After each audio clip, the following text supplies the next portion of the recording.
Damn, man, did Gejutel have to go that hard? Like, he told the current lord that she wasn't good enough and that it was partly his fault because he didn't raise her well. That's some serious shade. What is up, y'all? It's your man, that dude, bringing you guys another video. I'm giving out subscriptions down below, so if you like Noblesse, I review every episode and I talk about other anime too, so go hit that button.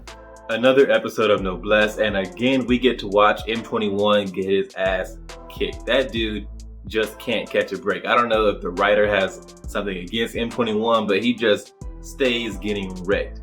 But at least in this episode, he didn't get wrecked alone. Takeo and Tao were there to share in the ass whooping, so I guess that makes it a little bit better. M21 is maybe my favorite character in the entire show. In my review in episode 5, I called him the true hero of Noblesse.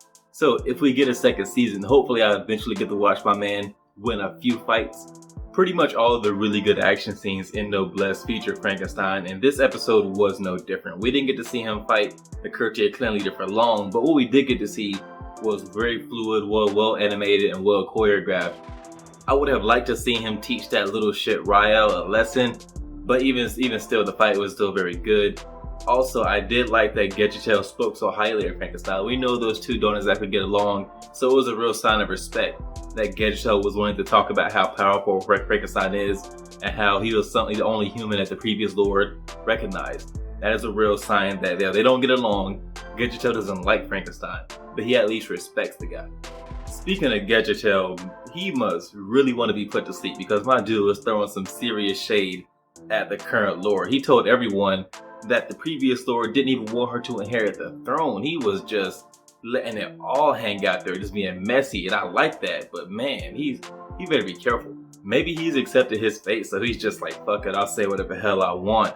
Which I respect that he's willing to get messy and call the current lord out on her bullshit, because he's really the only one that can do it. He's the only one who is old enough. I'm pretty sure that Gejutel is the oldest living noble that we've seen so far in the show. So he's the only one who's really been around long enough and has enough experience, enough knowledge about what's going on to call her out on her bullshit. So I like that he did it because he's the only one who could do it. I am a bit disappointed in Sarah. Like, I get that the strength of nobles is largely dependent on their age, and the noble she was fighting against was older than her.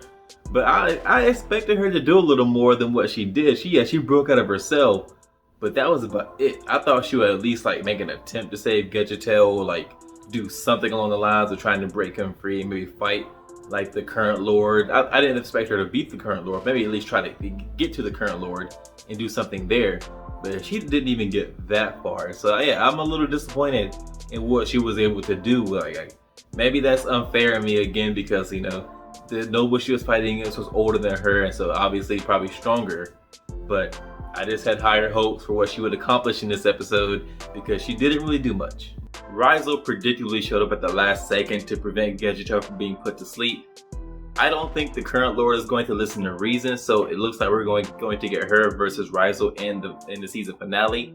If it comes to that, I don't know if Rizzo will be able to hold up in that kind of fight, that fight of that magnitude. We've seen that when he uses his abilities, they harm his body. They actively harm him. He has to recover from that.